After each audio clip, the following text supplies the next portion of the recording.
हाजिर है।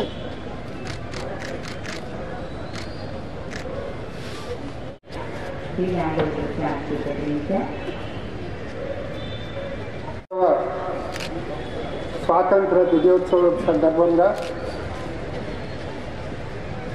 నిజామాబాద్ జిల్లా ప్రజలకు, ప్రజాప్రతినిధులకు, స్వాతంత్ర సమర యోధులకు, తెలంగాణ అమరవీరుల కుటుంబాలకు, అధికారులకు, మీడియా మిత్రులకు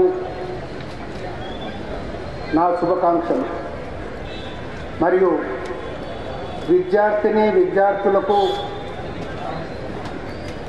28 సంవత్సరాలలో భారతదేశం అనేక రంగాలలో అభివృద్ధి సాధిస్తూ భిన్నత్వంలో ఏకత్వాన్ని నిరూపించుకుంటూ ప్రపంచ దేశాలకు తమ సత్తా చాటి చెప్తూ ముందుకు సాగుతున్న విషయం మనకందరికీ తెలిసిందే. ఈ సందర్భంగా స్వాతంత్రం కొరకు జీవితాలను త్యాగం చేసిన వారిని ఒకసారి సంస్మరించుకుంటా మన కర్తవ్యం. గాంధీజీ సారథ్యంలో సాగిన భారత స్వాతంత్ర పోరాటం ప్రపంచానికి ఆదర్శంగా నిలిచింది. అహింస అస్త్రంగా మహా సంగ్రామాన్ని గెలిచి ప్రపంచానికి సరికొత్త పోరాట పంథాను పరిచయం చేసింది.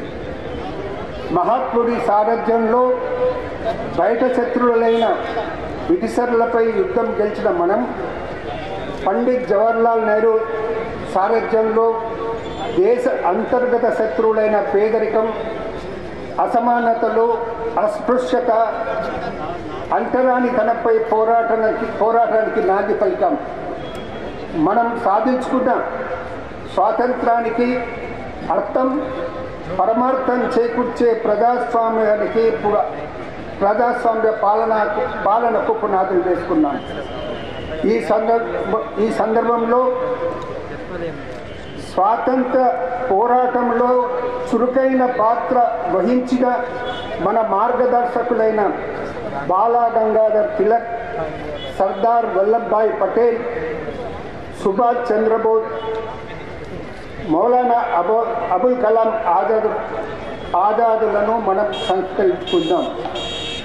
2025 రోజున పహల్గామ్లో జరిగిన అమానుష దాడిలో ప్రాణాలు కోల్పోయిన 26 మంది పర్యాటకులను ఈ సందర్భంగా గుర్తు చేసుకుంటూ వారికి నివాళులు అర్పిస్తున్నాం.